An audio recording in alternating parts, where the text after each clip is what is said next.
Nagbigay na rin ng testimonya kagabi sa investigasyon ng Kamara sa umunoy illegal drug trade sa Bilibid ang mga high-profile inmate na sina Vicente C. at Peter Co. Dito inilahad nila kung paano sila nagbigay ng milyong-milyong piso para sa kampanya noon sa pagkasenador ni dating DOJ Secretary Leila De Lima. Narito ang hatol na balita ni Nel Maribuhok.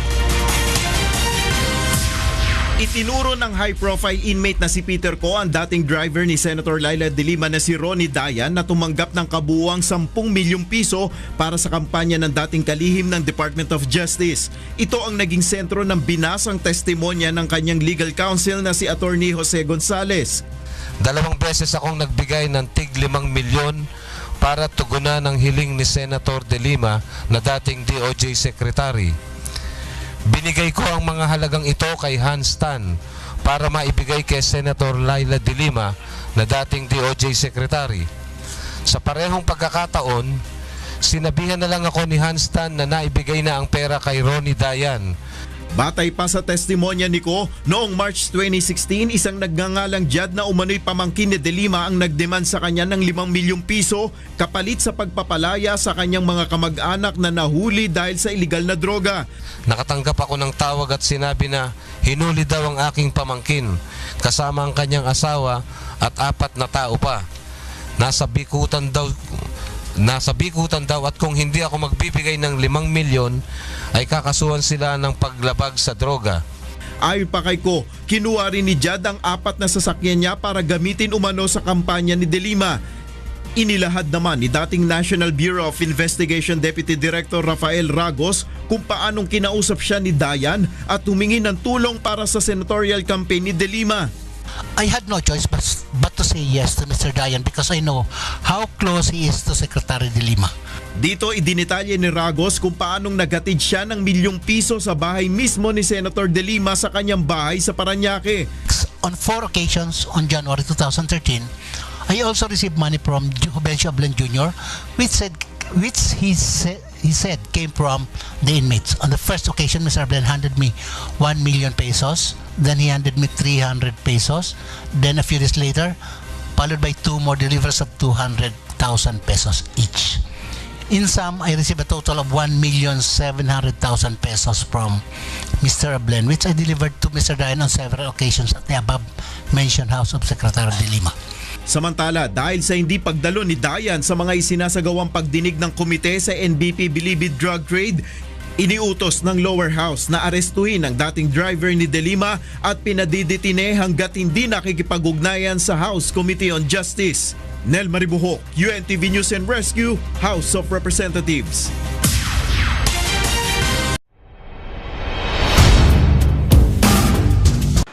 Sinumpaang salaysay.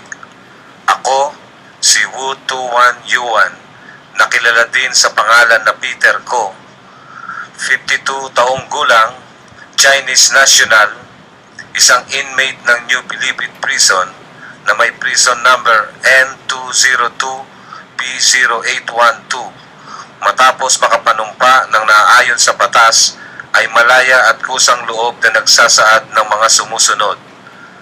Taong 2002 noong ako ay mahatulan ng Regional Trial Court ng Manila, Branch 41, na makulong ng habang buhay dahil sa paglabag sa Republic Act 6425. Mula sa Manila City Jail ay inilipat ako sa NBP. Noong 2003, ako ay inilipat sa Leyte at nagtagal ako doon hanggang 2007 bago muling ibinalik sa NBP Medium. Taong 2008 nang ako ay inilipat sa Maximum Security Compound ng NBP. Dito ko nakilala si JB Sebastian o JB, ang leader o posyo ng komando. Dahil sa malakas si JB sa admin, nagagawa niya ang mga gusto niya sa loob ng NBP. Dahil dito, ako ay nakikisama sa kanya at sa grupo niya kahit wala akong tatak. Hindi nagtagal ay kinausap ako ni JB at gusto niya ay sumosyo ako sa kanya sa pagbebenta ng droga. Hindi ako pumayag dahil ayokong magkaproblema at malagay sa delikado ang buhay ng mga taong konektado sa akin. Nagalit siya at sinabi na kaya niya akong ipatapon kung hindi ako susunod sa kanya. Ilang ulit pa rin akong kinausap ni JB, ngunit hindi pa rin ako pumayag sa gusto niya. Nabigla na lang ako noong 2010 ay inilipat ako sa Palawan. Naniniwala ako na kagagawan ito ni JB dahil ito ang banta niya sa akin. Dahil sa gusto ko na mapalapit sa aking pamilya na nasa Manila, nakiusap ako at nagpatulong sa isang kaibigan ko na Chinese din na nakasama ko sa Manila City Jail at ngayon ay laya na natulungan ako na makiusap at muling maibalik sa NBP. Sinabi niya na si JB ang dapat kausapin dahil malakas ito sa direktor. Sinabi pa na kailangan kong magbigay ng 2 milyon kay JB. Pumayag ako at nagbigay nga ng 2 milyon kay JB at dahil dito ay muli akong naibalik sa NBP noong 2012. Noong huling bahagi ng 2012, sinabi sa akin ni Hans Tan na nangihingi ng kontribusyon sa mga Chinese sa maximum security compound ng NBP si dating DOJ Secretary De Lima para sa kanyang planong pagtakbo sa Senado sa 2013 elections. 2 beses akong nagbigay ng tig 5 milyon para tugunan ang hiling ni Senator De Lima na dating DOJ Secretary. Binigay ko ang mga halagang ito kay Hans Tan para maibigay kay Senator Leila De Lima na dating DOJ Secretary.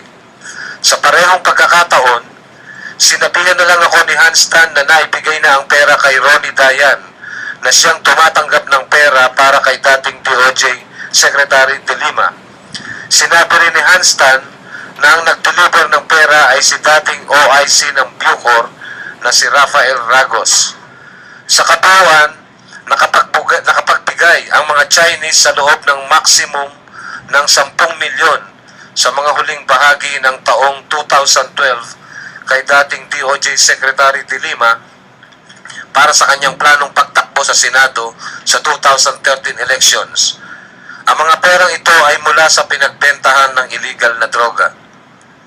Pagpasok ng taong 2013, ipinatawag ako sa opisina ni Director Ragos kasama ang iba pang high-profile inmates. Isa-isa kaming kinausap ni Director Ragos at sinabihan na magbigay ng 100,000 pesos na lingguhang tara na sinunod ko naman. Nagtuloy-tuloy ito hanggang sa pamamahala ni Bucor Director Jesus Franklin Bucayo. Simula nang mabalik ako sa NBP, ay nakita ko na lalong lumakas si JP sa NBP, lalo na noong madalas na binibisita siya ni dating DOJ Secretary Leila De Lima sa kanyang opisina sa 5D at sa kanyang kubol. Doon sa kanyang opisina at sa kanyang kubol ay may mga pictures pa na nakadisplay na magkasama sila ni dating DOJ Secretary Leila De Lima. Ilang beses ko mismong nakita na bumisita si dating Secretary De Lima sa opisina at kubol ni JB. Talaga ring pinapaalam ni JB sa lahat na direkta ang linya niya kay dating Secretary De Lima.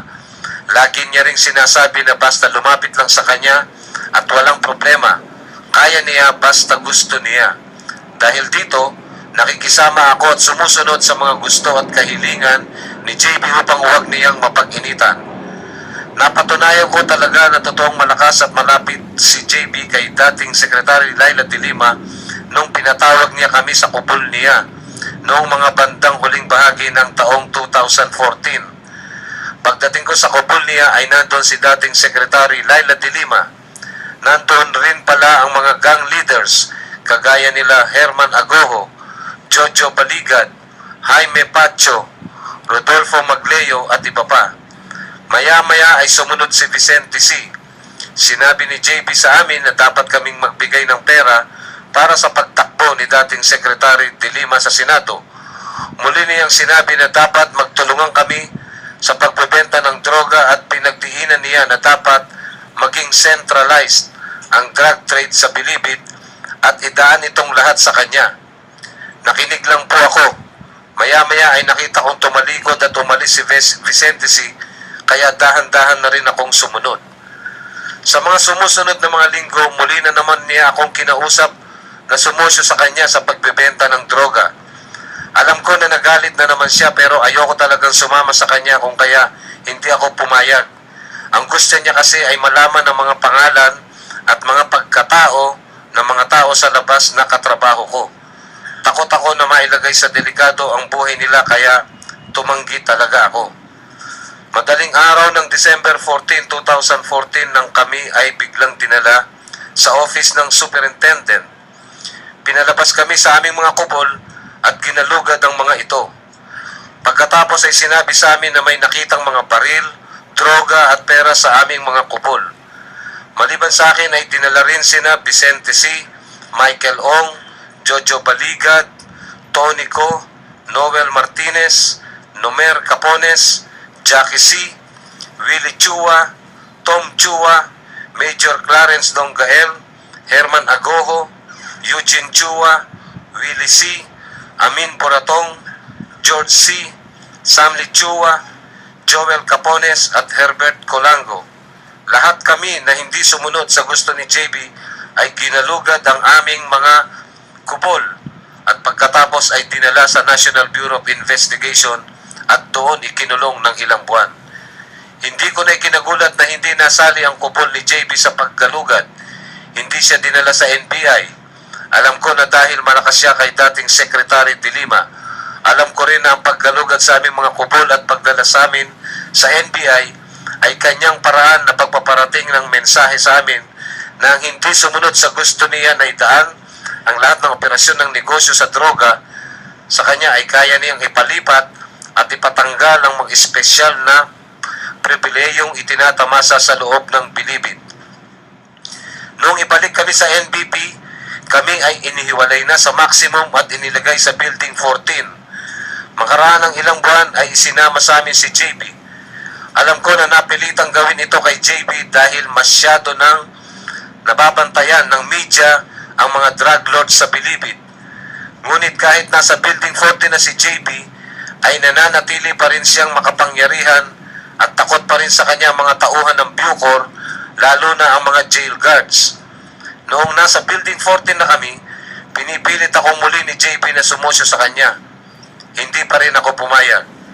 Noong March 25, 2016, dinalaw ako ng aking pamangkin. Matapos nilang umalis, nakatanggap ako ng tawag at sinabi na hinuli daw ang aking pamangkin, kasama ang kanyang asawa at 4 na tao pa.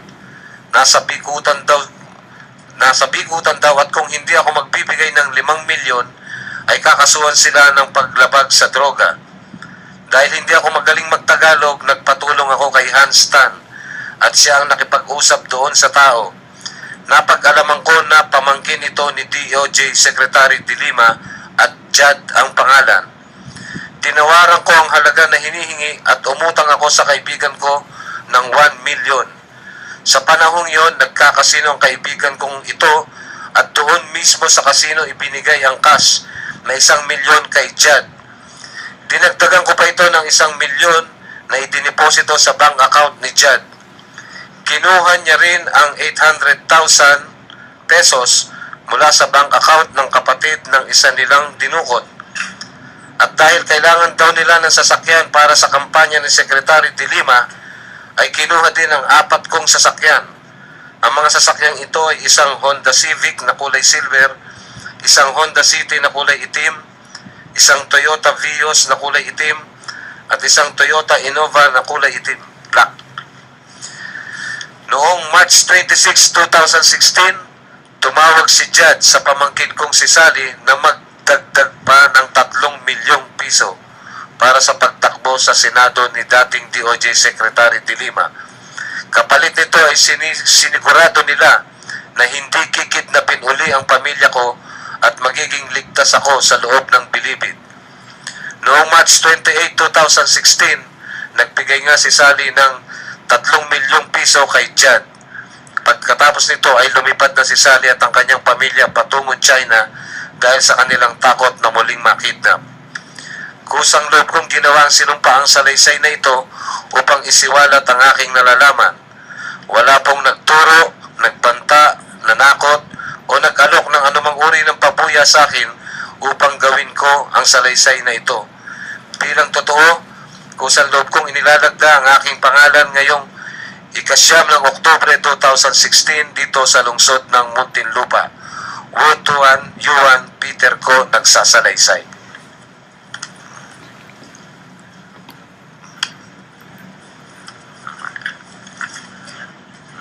Yes, by authority of the chair, this presentation is taking charge temporarily. Yes, Mr. Secretary. May we now call on Mr. Reynaldo Diaz as our second resource person. Okay, may we...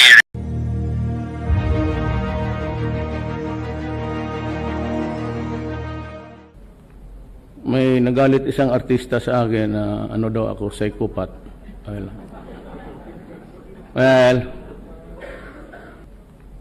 May nagalit isang artista sa akin na ano daw ako, psychopath. I live here to her constitutional right to free expression. She should enjoy that. Give me an input of how to do about it. Hindi ko talaga kaya na isa-isahin. But I was tinkering with the idea coming in last night from Basilan and Zamboanga na i-open ko yung PTV4 for 1 hour each day. And diretso na lang sila. Lalabas na lang yung pangalan. Minus, if you want, kayo nagpapadala, the complainants or the aggrieved parties or whatever, the wrong, you can always escape your number. But if you want to do it publicly, fine with me. Just text the agency and the person whom you have a gripe, a grievance to express. Tell me about the issue, and maybe that would be more in keeping with the transparency. It does not mean to say na tama yan because people can go wrong and it will go wrong as in the Murphy's Law. But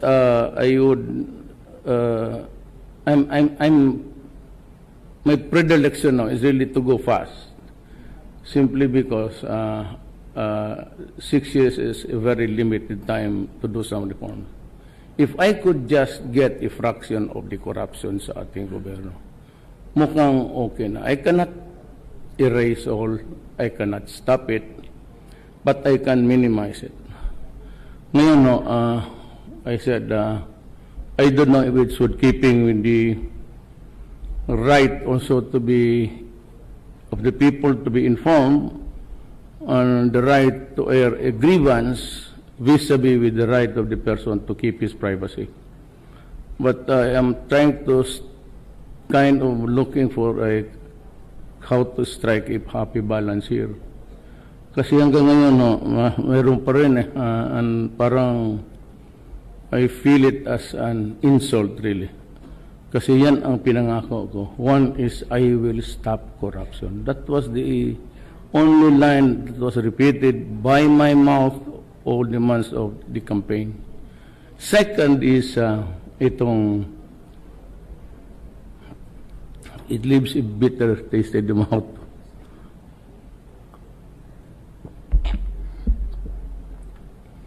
Drugs.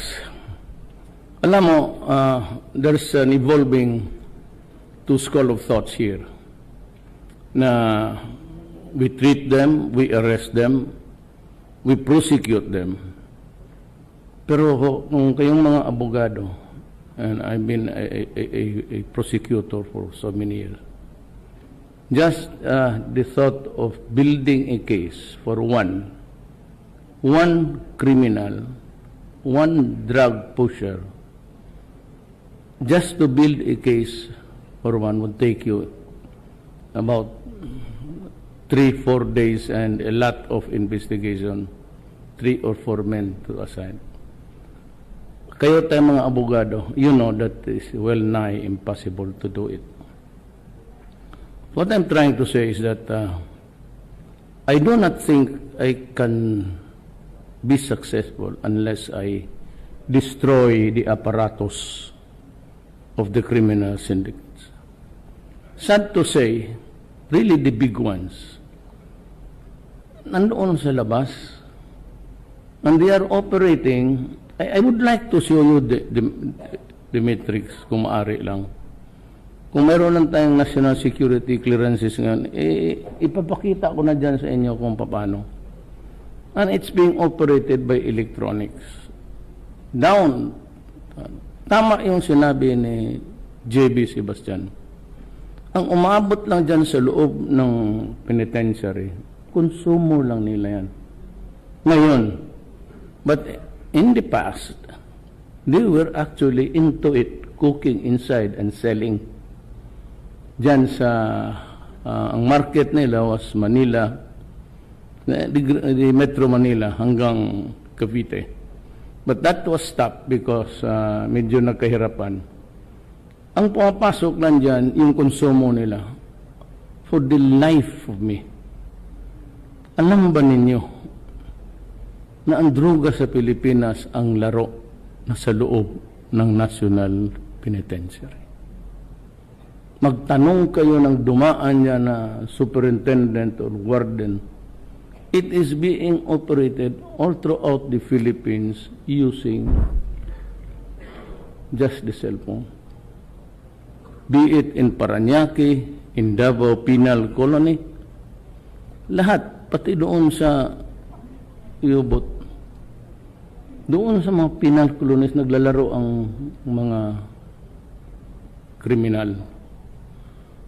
So hirap ako dito, and to think that during the time of General Santiago, who was a very honest officer and gentleman of the Armed Forces of the Philippines, in Hospedia, he gave us a figure of 3 million, at least ang may tama. And noong pumunta ako sa Laos, I had a talk with President Widodo, and I had the occasion to ask him about drugs, and he said, it's still a problem for him. And I said, ilan, how many of your countrymen are contaminated? He gave me 4 million. Na yung binigay na figure ni Santiago na 3 million, hindi kasali yung akin. Those who were discovered, arrested, killed during my time. Na yung nag-surrender, they've stretched from a number now, and they're still coming in droves. So by the end of the year, it would be reasonable to expect that I'd breach the 4 million mark also. Now, comparing Indonesia with the Philippines, with Indonesia having about 240 million inhabitants, and it's a big island, it's a big republic, 2-3 major islands there na malalaki, that compromises the Republic of Indonesia. Sa karami niya, 4 million siya. Ako, ang liit-liit ko, I only have about 1.4 billion Filipinos. May tama ako na 4 million. Saan ko ito? How do I? Noong sa Davao ako, and I'd be honest with you, I was really a hardliner. May mga pangyayari na hindi ninyo nagustuhan, maybe extrajudicial killing. There were. But that was not really my order. Ang sa Davao lang kasi, when I became mayor, I fully supported the police. Walang takot ang police. Ang police kasi hindi niya malaman pag nademanda siya. He can be held before the ombudsman, he can be held before the IAS, tapos andyan pa yung human rights. Ang police kasi noon pag nademanda, hindi niya malaman kung saan siya papunta. With so mandyan pa yung Polcom, he would go crazy. But sa Davao kasi doon na mayor ko, having been a politician and a prosecutor, sabi ko sa kanila, just do your duty, do it right. Because when noong 1970, pag pumasa ako sa bar, 73 lumabas yung amin, class 72, bar 72 ako. Nung lumabas kasi yan, nag-asawa ako, kulang ang pera ko. So nagturo ako sa Police Academy sa Southern Philippines. So estudyante nila ko. All those years, hindi ko na kailangan sabihin ano. Sinabi ko lang, go out, arrest them. We are, minsan yung, yung by bust operation karamihan dyan, place them under arrest and the custody of the law, announce your authority, and if they do not surrender, then you have to take him by force. But if he presents a violent resistance, and if you think that your life is in danger, patayin mo. And that has been my order ever since. And to me, I think there's nothing wrong with that. And when I was a mayor, ganito ang estilo ko. Lumabas kayo ng Davao, kayong mga drogista, lumabas kayo yung naglalaro ng droga, gun for hire, soldiers and everything, policemen, go out. Police ka, pagka nandiyan ka, alam mo na, sabi ko. And all of these guys, inside government or outside of government, maraming namatay noon because I was really very strict. So, and I would say, just like what I have been saying in public, do not destroy my country because I will kill you. And do not destroy the youth of the land because I will kill you. And I've been doing it for several years. As a matter of fact, for 23 years, for the time that I was mayor, I used to put that kind of sentence, that statement. That I could hardly find a law yung sinasigaw ng mga iyo na I threaten people with, because you cut corners in my statement. I said those who would want to destroy my country. That's I think it's a very correct statement. I cannot see anything wrong there when you threaten criminals because you do not want your country destroyed by drugs. Nahanap nga akong mali. But you know, itong EU and itong human rights, alam nila yung statement na yan. You know, if it is not a crime in my country, how can you prosecute me before any other body? It has to start with the criminal laws of the land of which I am amenable. Because I am a Filipino citizen. But unfortunately for them, wala.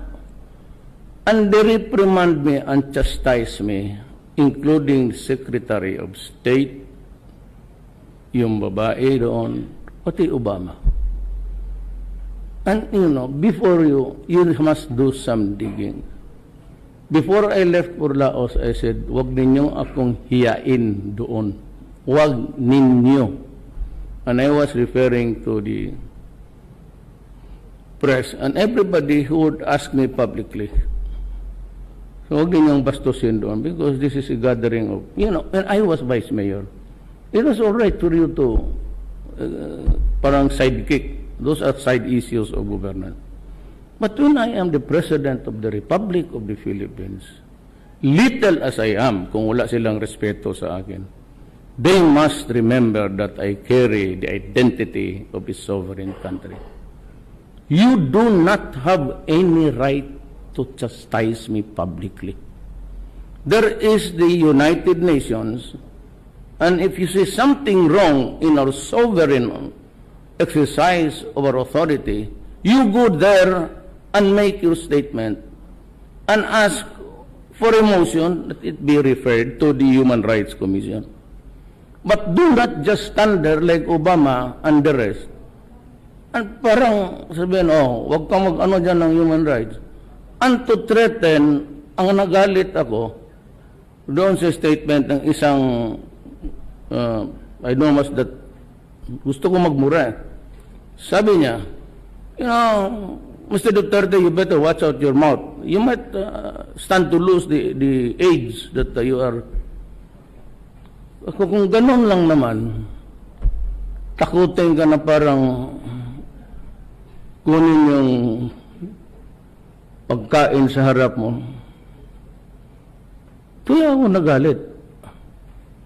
I do not demand respect, but I just want them to do which is correct, the proper decorum of the sovereign. Nakalimutan nila yan eh.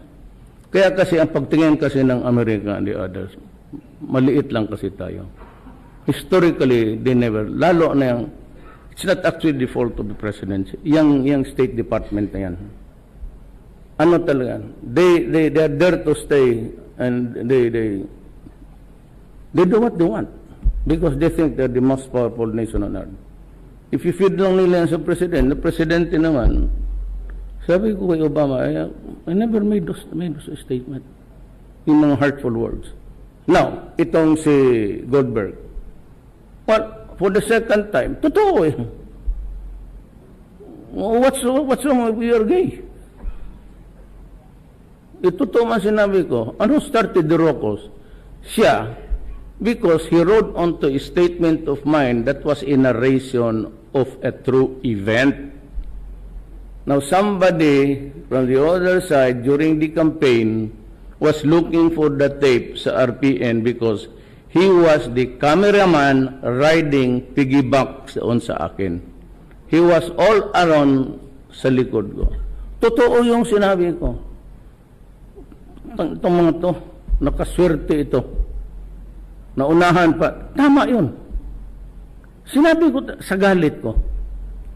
It was not intended to be a religious. It was intended to derogate sa manhood noong nag-rape. Pa-insulto ba? Philippine culture. Mabuti pa itong gagawin to, kapangit-pangit, yun ang sinagot. Parang ganun. Hindi man nila maano yan. So, sinabi lang, dito sa atin, when they judge, you judge best when you condemn.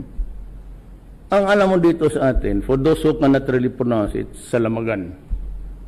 Ang iba naman, son of a bitch. That isn't putang ina. But they chose the phrase, son of a whore, to make it terrible to the ear. Yan ang ano. So, itong Amerika, may nagalit isang artista sa akin na ano daw ako, psychopath. Well, I live here to her constitutional right to free expression. She should enjoy that. Pero ako itong Amerika, I'm serving notice now sa inyo na hindi ko kaya yung style nila. Na basta na lang potos-otos sila na they want to blow something before the public. Tayo hindi tayo pwedeng I mean, I cannot question the killings of the black people in America. I cannot question Obama before explain to us why are you shooting black people already on the ground in the act of surrender. Tell us why is there now a great divide between the black and the inyo yan eh. But nobody can question that. Nobody has ever heard demanding the investigation by the human rights of the United Nations of America. Kaya itong isang EU, they had the goal to, and they said they were lawyers. No, they should have investigated that. Is it a crime to say, Greek criminals go out of my country, I'll kill you? That is the right to preserve your... Alam mo bakit? Give me about 3 minutes. Ang droga umabot na ng 4 million. Alam niyo na dumating ako dito sa presidency midterm. When the budget, on a budget prepared by Aquino, President, who prepared it the previous year. So itong budget ko does not contain any eventuality or expectation of millions of people needing treatment or rehabilitation because it was not until after I became president na lumabas ang totoo. When I was mayor, I knew that it was serious. Sabi mo na may nangamatay, meron. Tama yan. Pero alam mo, hindi ko talaga alam na ganun pala kalawak ang tama ng ating bayan. So wala akong rehab. Kung rin ko yung sa Defense Department o ito kay Secretary Obial, ibigay ko doon sa defense ko because I ordered the military to open up their camps to accommodate rehab houses. Hindi mo natin alam yan. So wala akong budget na 5 centimos for that. Because everything is programmed to be spent the way it should be there. Tapos sabihin, hindi niya patayin, bakit niya patayin, di-rehab niya. Ipuno na nga eh. At saka hindi, because until they are contained in a structure which is really secured. Now, let me just hurry up my talk with you. China offered to help. Matapos na, walang nihinuhay. It's in Fort Magsaysay, nandoon sa loob. It's good for 1,600 inmates. It's about to be completed. Mag-cut ng ribbon na sabi ko, huwag na cut ng ribbon. Cut mo ng liig ng putang. Sorry. Huwag na magseremonya, sabi ko, buksan na kagad din niya. And, gano'n na. Parang mga apartments na, mga kondo nga kaharap-harap. Gano'n ang pinakita ng China.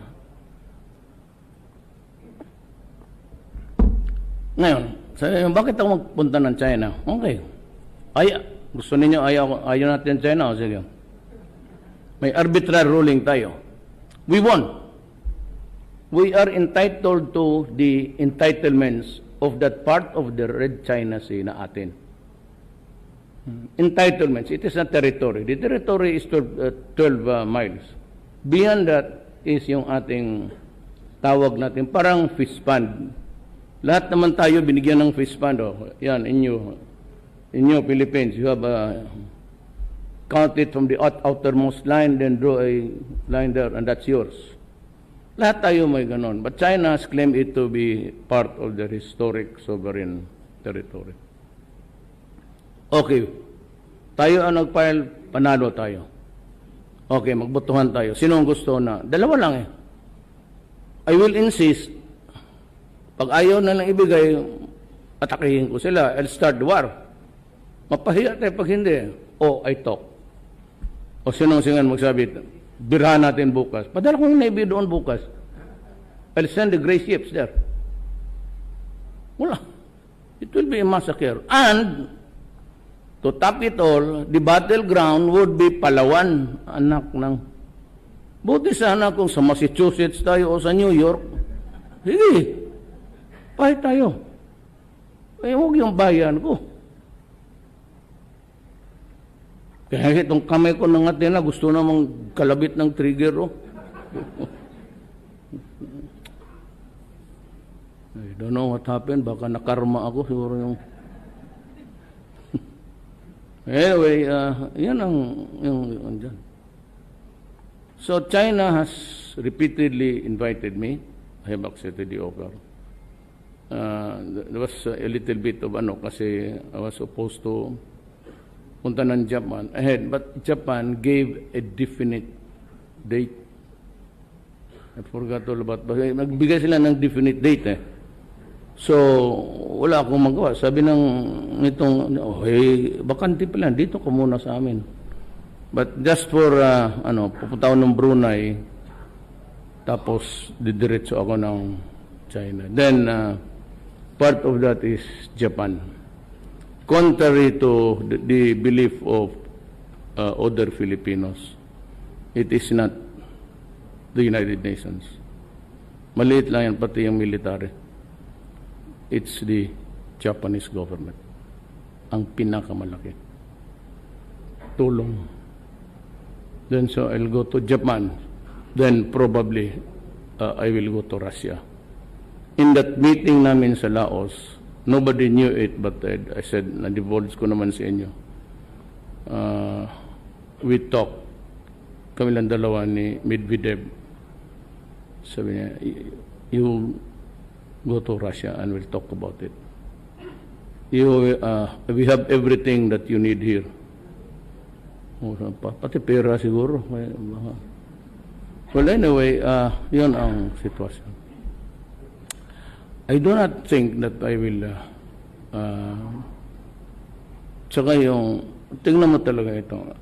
They keep on ayan si Roy Simato sa harap ninyo. And the other generals here. Bakit? Nandyan, apat nung sumaludo sa akin kanina. O dyan na. Tanongin ninyo. War games, pagdating nila dito, diskarga, then distribute the equipments. Ano yung equipments ang gagamitin? So habang nag-war games, kasi yung equipments nila pati, yung equipments natin, they are not compatible. Pagtawag mo gano'n, magbumbahan, ang magsagot sa iyo, North Korea. Okay. Padala namin yan. So, hindi compatible. Pag alis ng Amerikano, dala nila. So, what's the point? Sila yung nakinabang, sila yung natututo, tayo wala. That's the reality on the ground. And you can ask every military officer thereabout. Anong makuha ko sa kanila? Saka noon pa yan nila. Alam mo, ilang beses ako na pabalik for the time that I was out of the country as never, nung mayor ako hindi nakakalabas. First time ako nakapasyal, yung congressman na lang ako. That was in the 1999, 2000. And minsan I could see how yung sigaw-sigawan nila yung Pilipino na mayroon pa akong kilala, nakasabay kami sa Davao, yung bata dinala doon sa isang cubicle, yung ama naman, yung bata sigaw ng sigaw, palang wala lang man sa kanila. Ganon sila kaya noon pa sabi ko, well, and if there's a chance, but I do not mean to cancel or abrogate the military alliances. But tanong ko kayo, do you really think we need it? If there is a war, makaupakan, do you think we really need America? And do we need China and Russia for that matter? Or do we need somebody? Pag nagbirahan yan lahat at nabitawan niyang ICBMs, pati yung mga Poseidon, lahat na, there will be no more American aid to talk of. There will no more be a country strong enough to rule. Hindi. Pag magdating yan, wala tayong kailangan. Kung hindi, yung pare, kung gusto mo lang ultimo adios. You really think that? Kung is there such a thing as a third world war? Kalukuhan. Alam mo, bantay sila nito. Itong arrogance ng ng Amerika, si Xi Jinping, pati lalo na si Putin, huwag kayong talagang, huwag tayong magkamali dyan. Talagang hirit. Kita mo, pag ginusto niya, kunin talaga niya. He wanted Crimea. He just simply went there to occupy it. Ang Amerika, walang nagawa. So, let us go for alliances that would contribute to the health, to the education. Kung aabot pa tayo ng, if there is a world out there waiting for our children. Otherwise, we have to protect them. Itong the sheer number of 4 million is kalat yan. And lastly, ayaw ninyong maniwala o hindi. Kung kasing i-publish ko, there are about 3,600 elected barangay captains. Na-elect na. 3,000 all over the country. There are about 6,000 policemen there in that list. Ayaw ko na lang i-publish kasi magkagulo ang Pilipinas. Now, naghahanap ako, I'm trying to figure out, been meeting with the military and the civilian, pati yung mga scholars natin, how to go about solving the problem. Because narco-politics has seeped in our political system. The portals of the invasion of drugs into the national government started with De Lima. Totoo yan.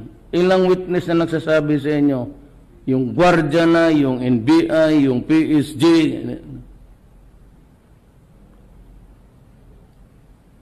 mayroon na tayong narco-politics. That is why I told Congress, do not call for an election now. Otherwise, manalo ang mga may pera. Na kung nandyan sila sa gobyerno, they will just wait it out. Maybe magdasal yan sila na mahulog yung eroplano ko, or they want maybe to impeach me, o whatever. Balik sila. Pera eh. The greed, the craving for money. Now, if you, pag ambisyosa ka na, look at the way previous step. I'm not insulting you. Just as a matter of law and proof. Look at the reviewing text. Look at the sartorial elegance of how she graduated. Tingnan mo, look at the previous tapes. Malaman, ang tao hindi talaga makapigil. Magregalo ng bahay. See? Yan ang mahirap. And then, it has never been answered. Kung kaninong bahay, sinong gumastos. So, obviously, alam natin lahat. But that is how narco-politics has set in. Ngayon, next election, be prepared. Ako, wala na ako. Salamat rin. Ako, if these guys can hammer out or craft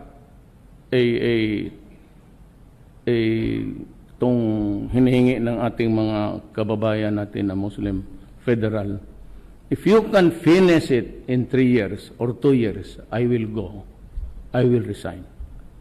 Kasi it will provide the position of a president. Which must be elected.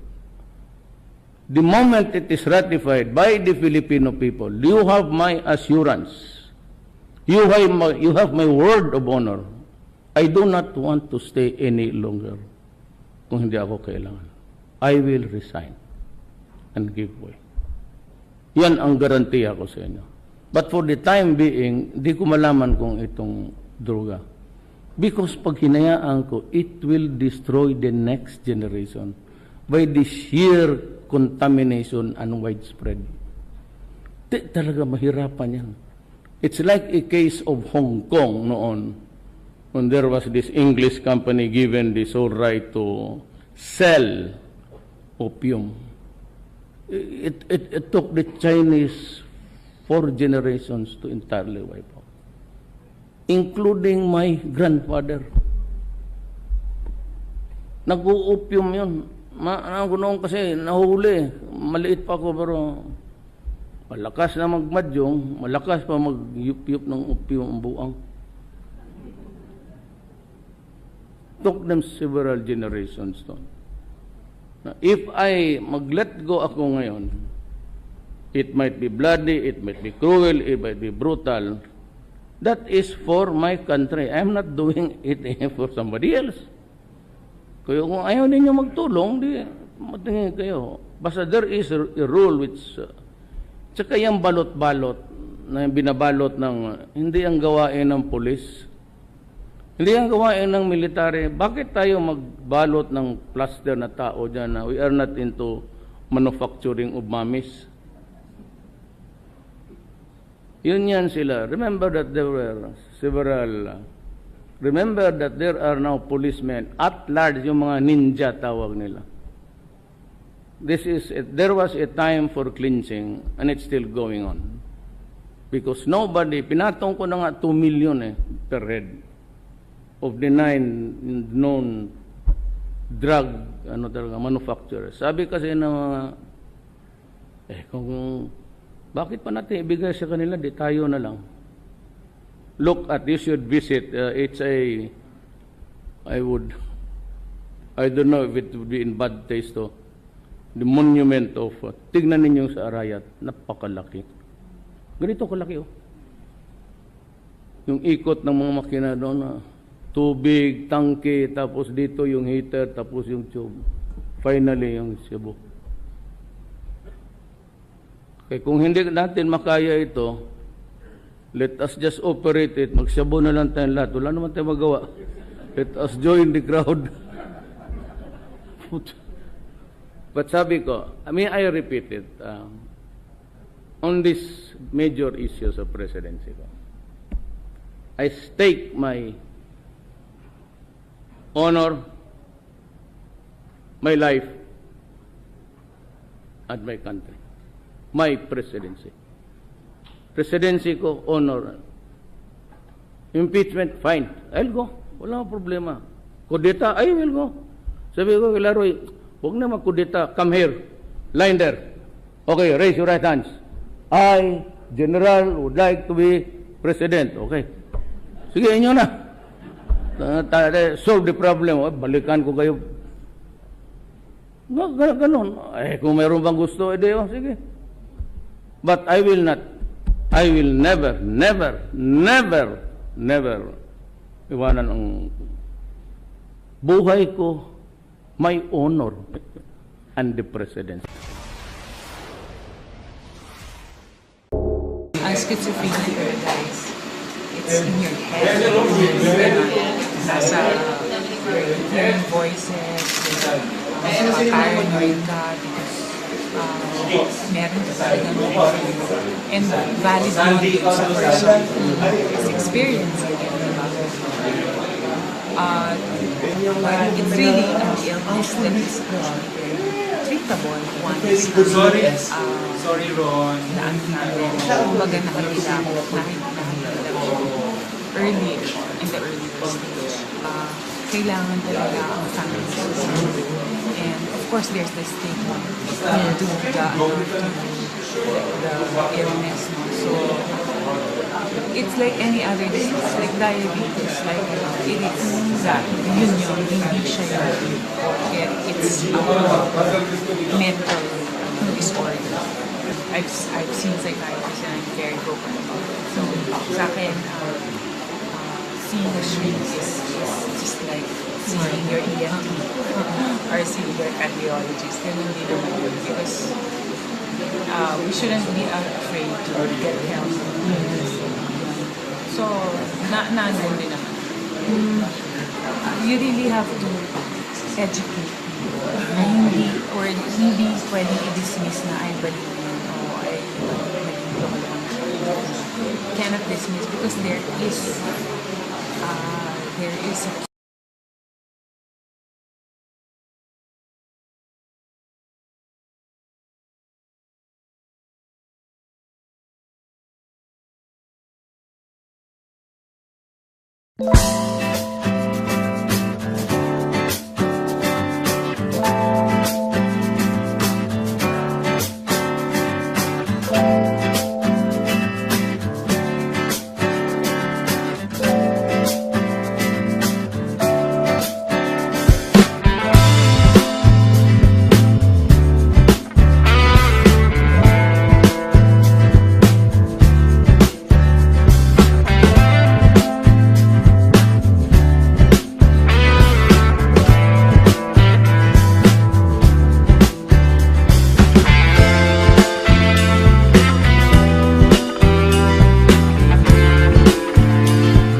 A psychopath.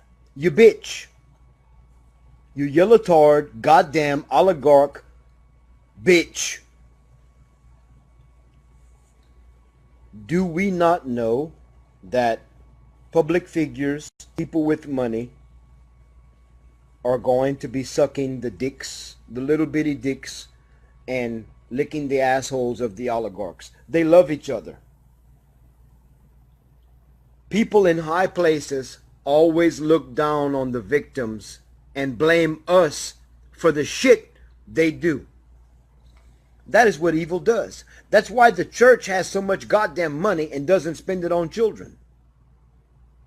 That's why there's hypocrisy in the fucking church.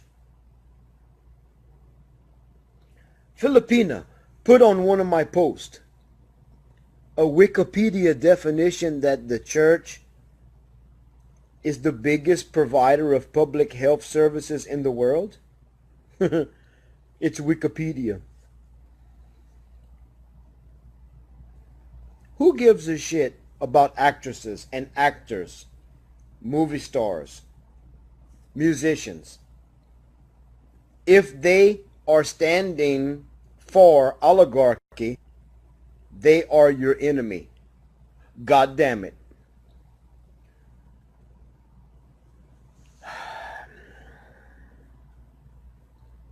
Now you know who is your enemy. Anyone who comes against President Duterte comes against the people of the Philippines.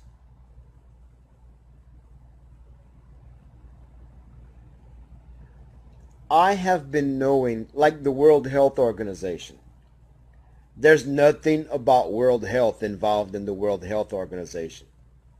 It's killing more people than it's helping. the Bill and Belinda Gates Foundation. Question the government of India about Gardasil,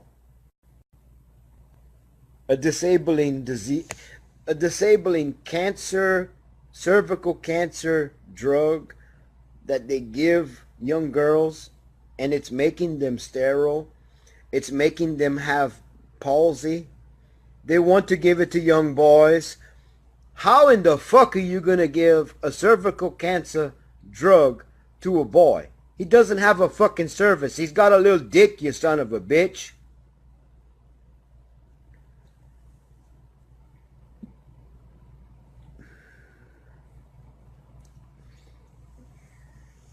If you people would know what I know, you would be standing next to me. We would be showing the world the truth about humanity. It would take all of my life to explain everything I know about the fucking oligarchs.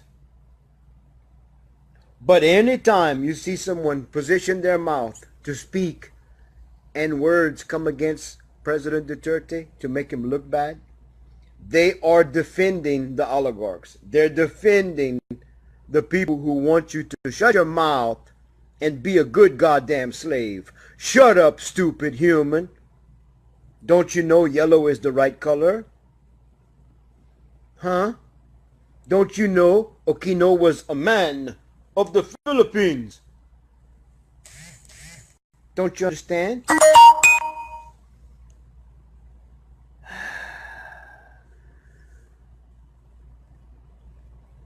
I can ask for help until I die. I might just die. I wish I could. I'm tired of this shit. I'm sick and tired of asking and talking and talking and fucking talking and talking and talking. People telling me, take care of yourself. Why don't we just give the oligarchs back let them have their life and let them control us. Let them kill our children. That's what we will do. We will give all the oligarchs back their power, and we will stop fighting.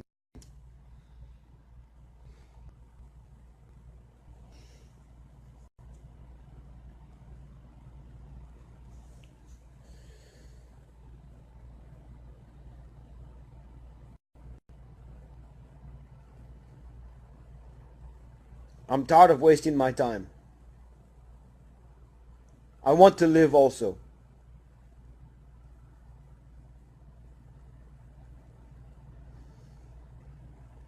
I'm talking every day, every night. I have 914 people on my site.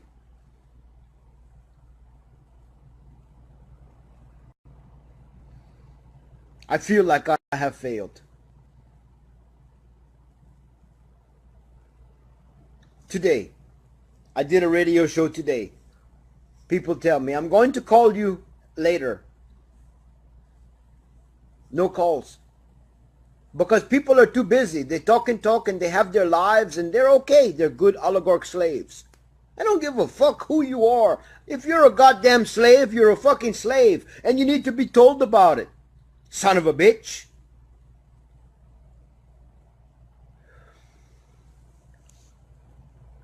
How many fucking days I have suffered? How many goddamn days I have spent and focused all of my attention watching these goddamn oligarchs defending President Duterte, losing my own soul in the process. I'm going to quit. I'm going to delete my goddamn Facebook, and I'm going to run and hide because, you know, humans are too stupid to wake up.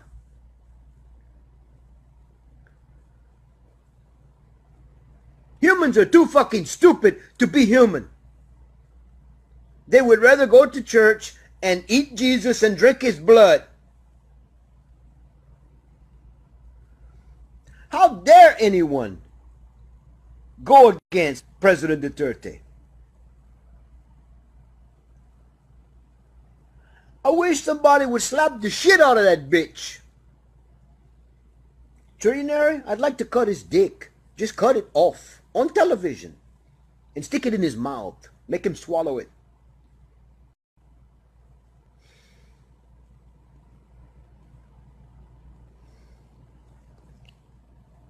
In the United States, I'm going to show you how fucking ignorant, how stupid the goddamn people are here. Okay? In this fucking United States, the United Nations Peacekeeping Council, the Peacekeeping Council went to Syria and proved that ISIS has nothing to do with Islam. They proved it. We'll stand outside the fucking door. Maybe there'll be a better connection. Just stupid shit. Let's see if this works better.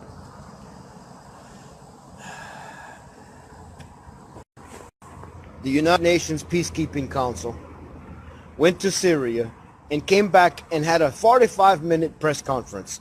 The video is in my YouTube channel, exposing that ISIS is a paid mercenary group funded by the United States, Israel, Syria, and Turkey. And you know what?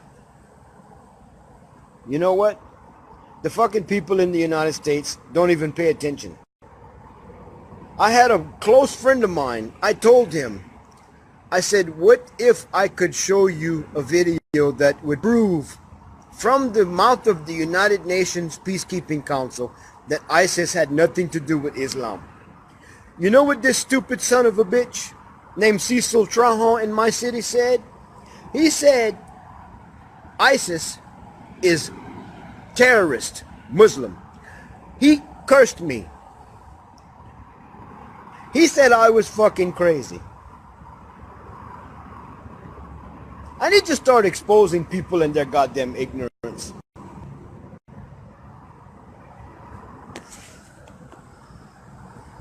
I can prove to you that the church sacrifices children, kills children. They sacrifice humans also. I can prove to you that the church is evil and satanic. But most of you are not going to give a shit. Most of you are not going to give a shit because you're too used to being in the generational curse. You're too used to it.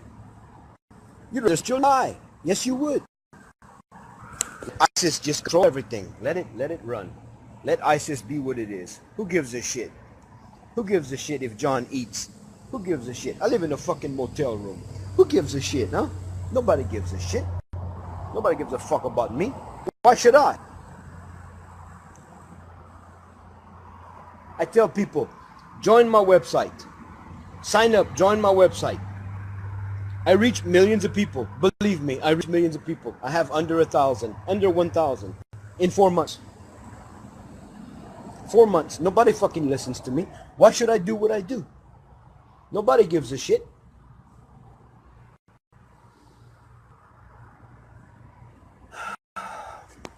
Every time I do a video and I talk stupid, it goes viral, you know? But I'm fixing to stop what I'm doing because nobody gives a fuck. It's just words. Words. Action is required, goddammit. I have my friend, my personal friend. You know what he tells me to do? Don't worry about it. Don't worry about it. Just let humanity die. They're going to come back and they're going to live again. They're going... Okay, what about the children suffering? He's got 2 twin little nieces that live with him. Beautiful daughter, beautiful twins. Huh? Nobody wants to help me. Not with money, not with food, nothing. Nothing. Not a fucking thing. Why the fuck should I keep doing what I'm doing? Why should I do what I do? You tell me why I should stay and do what I do. Facebook is just talking anyway. It's a fucking place for morons to be. Morons. The oligarchs made Facebook for you and me to stupid, to look stupid, to do this shit, just to talk. No action, just talk. I can prove to you Facebook is killing us slowly. Facebook is killing us. Because you can't even listen to directions to join a website that'll help you and the president. You do not care. So I delete my Facebook later. Nagbigay na rin ng testimonya kagabi sa investigasyon ng Kamara sa umunoy illegal drug trade sa Bilibid ang mga high-profile inmate na sina Vicente C. at Peter Co. Dito inilahad nila kung paano sila nagbigay ng milyong-milyong piso para sa kampanya noon sa pagkasenador ni dating DOJ Secretary Leila De Lima. Narito ang hatol na balita ni Nel Maribuhok.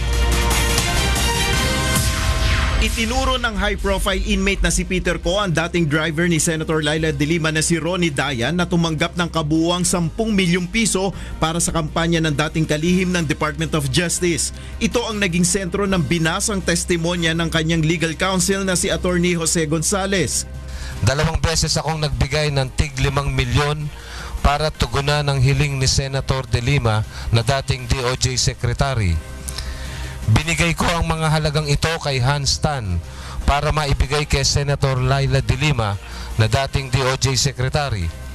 Sa parehong pagkakataon, sinabihan na lang ako ni Hans Tan na naibigay na ang pera kay Ronnie Dayan. Batay pa sa testimonya ni Co, noong March 2016, isang nagngangalang Jad na umano'y pamangkin ni De Lima ang nagdemand sa kanya ng 5 milyong piso kapalit sa pagpapalaya sa kanyang mga kamag-anak na nahuli dahil sa iligal na droga.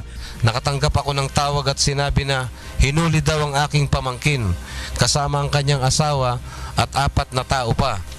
Nasa bikutan daw at kung hindi ako magbibigay ng 5 milyon ay kakasuhan sila ng paglabag sa droga. Ayon pa kay Co, kinuha rin ni Jad ang 4 na sasakyan niya para gamitin umano sa kampanya ni De Lima.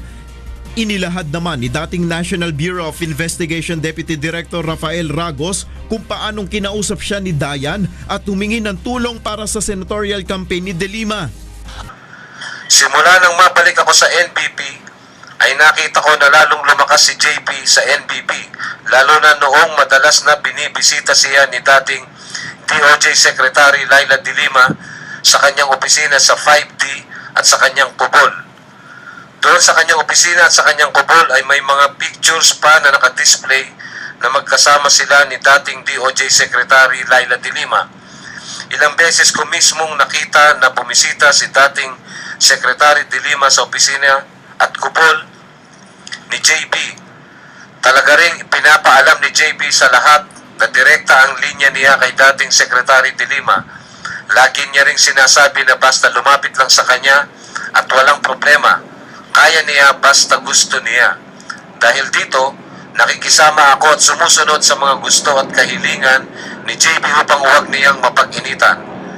Napatunayan ko talaga na totoong malakas at malapit si JB kay dating Secretary Leila De Lima nung pinatawag niya kami sa kubol niya noong mga bandang huling bahagi ng taong 2014. Pagdating ko sa kubol niya ay nandun si dating Secretary Leila De Lima. Nandun rin pala ang mga gang leaders kagaya nila Herman Agoho, Jojo Baligad, Jaime Pacho, Rodolfo Magleo at iba pa. Maya-maya ay sumunod si Vicente C.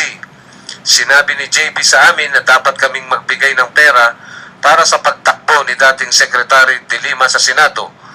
Muli niyang sinabi na dapat magtulungan kami sa pagbebenta ng droga at pinagdiinan niya na dapat maging centralized ang drug trade sa Bilibid at idaan itong lahat sa kanya.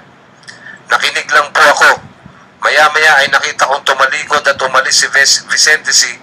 Kaya mula sa Manila City Jail ay inilipat ako sa NBP. Noong 2003, ako ay inilipat sa Leyte at nagtagal ako doon hanggang 2007 bago muling ibinalik sa NBP Medium. Taong 2008 nang ako ay inilipat sa Maximum Security Compound ng NBP.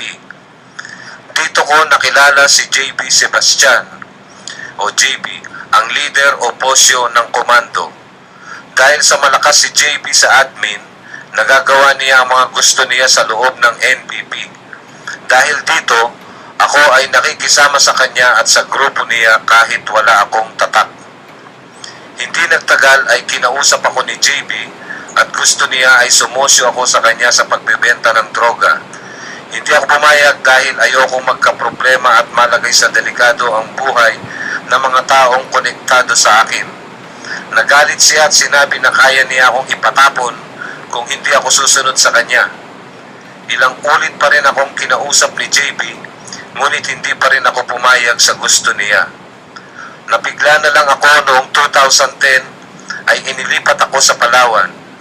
Naniniwala ako na kagagawan ito ni JB dahil ito ang banta niya sa akin.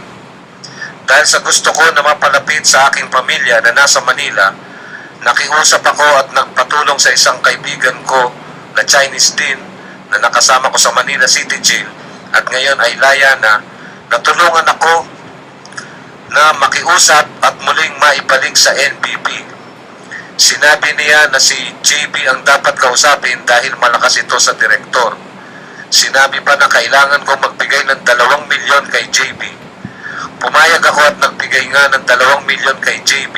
I had no choice but to say yes to Mr. Dayan because I know how close he is to Secretary De Lima.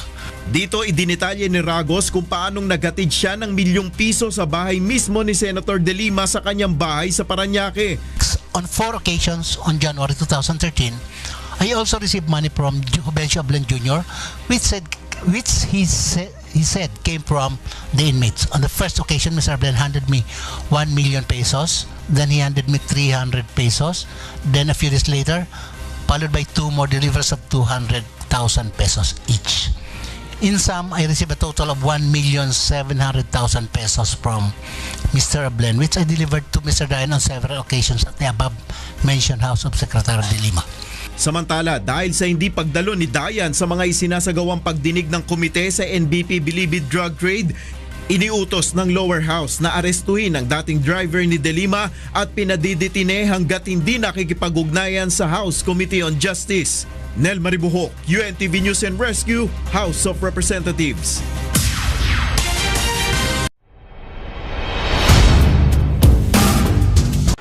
Sinumpaang salaysay. Ako, si Wu Tuan Yuan, nakilala din sa pangalan na Peter Ko, 52 taong gulang, Chinese national, isang inmate ng New Bilibid Prison na may prison number N202B0812.